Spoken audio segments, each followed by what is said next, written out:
Pernah nggak sih kamu ngerasa udah berlari sekencang mungkin, ngorbanin banyak waktu, nguras tenaga dan pikiran, tapi pas kamu ngelihat ke sekeliling, kamu ngerasa, kok aku masih ketinggalan jauh ya dari orang lain?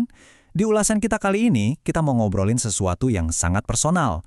Kita bakal membedah sebuah pemikiran mendalam yang bisa banget ngubah cara pandang kita soal rasa capek, kegagalan, dan sebenarnya apa sih keindahan di balik sebuah perjuangan yang berat.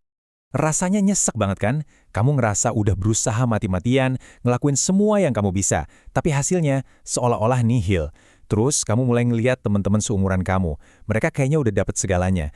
Karir yang mapan, kehidupan yang stabil, pencapaian yang keren. Sementara kamu ngerasa masih stuck di titik yang sama. Percaya deh, perasaan gagal dan rasa lelah yang menghantam dada kamu saat ini tuh nyata banget, dan itu valid.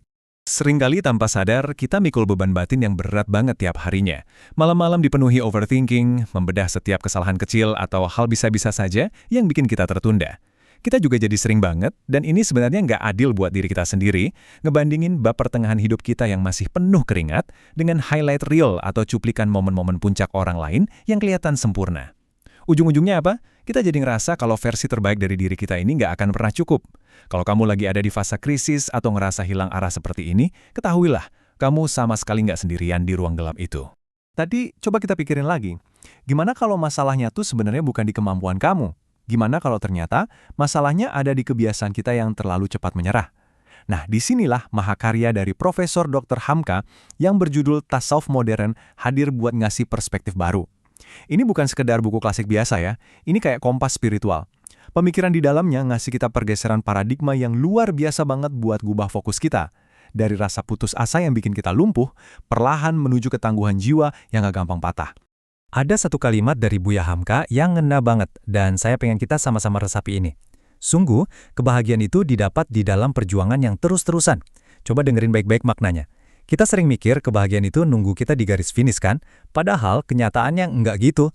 Kebahagiaan sejati itu justru bersemayam, ditempa dan hidup di dalam keringat, di dalam air mata, dan di dalam perjuangan konsisten yang lagi kamu jalanin detik ini juga.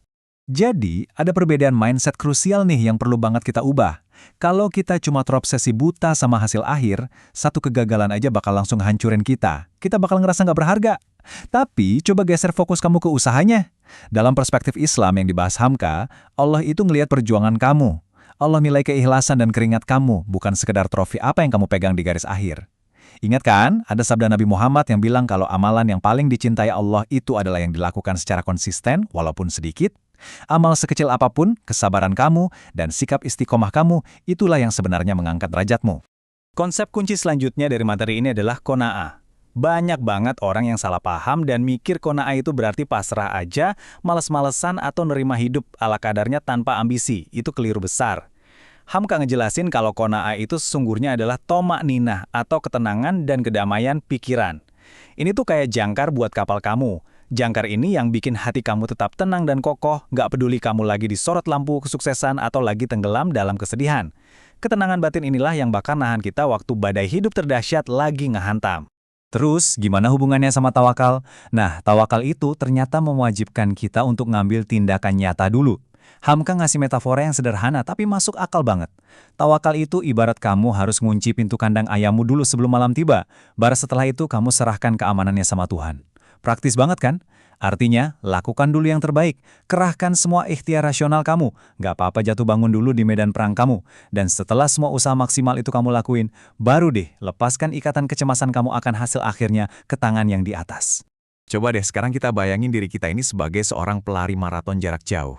Di hari-hari pertama balapan, kita lari dengan dada membusung, penuh semangat dan ambisi yang menyala-nyala. Tapi, per minggu-minggu kemudian kita mulai nabrak yang namanya tembok lelahan. Fisik dan mental rasanya hancur. Per bulan-bulan berlalu, mulai muncul godaan yang paling tragis. Bisikan di kepala kita buat putar balik dan nyerah aja. Padahal kita udah lari setengah jalan. Hamka ngelukisin banget betapa pedihnya kalau kita jatuh tersungkur persis sebelum garis kemenangan. Tapi dari titik terendah itulah, pelan-pelan kita mulai nemuin keberanian sunyi. Keberanian buat ngusap debu di lutut kita, maksa diri buat bangkit perlahan, dan ngambil satu langkah lagi ke depan. Kalau kamu lagi ada di titik paling bawah dan paling capek itu hari ini, dengerin ini baik-baik ya. Kamu tuh diizinkan untuk merasa lelah. Kamu boleh banget ngambil waktu buat istirahat. Mengambil jeda, Narik napas, memulihkan kewarasan, itu adalah bagian yang sangat normal dan esensial dari perjalanan seorang manusia. Tapi, ingat satu hal ini, kamu nggak boleh berhenti. Menyerah seutuhnya sama perjalanan hidup kamu itu adalah sebuah tragedi. Kenapa? Karena kamu nggak akan pernah tahu keajaiban apa yang sebenarnya udah nunggu kamu di satu langkah berikutnya. Menjelang akhir ulasan kita, ada satu nasihat dari Buya Hamka yang menurut saya ngasih kesejukan banget buat hati kita. Beliau bilang, terima dengan hati besar dan tiap hari mesti bersungguh-sungguh. Apapun realitas pahit yang lagi kamu hadapin atau telan saat ini, ya udah, terima dulu dengan lapang dada.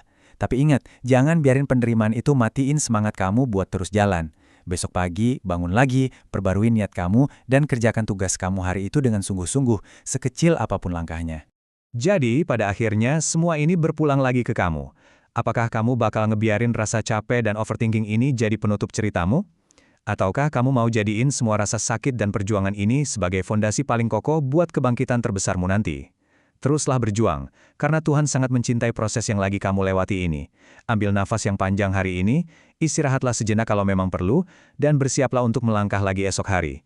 Terima kasih ya udah nemenin dan nyimak ulasan kali ini, sampai jumpa di pembahasan kita selanjutnya.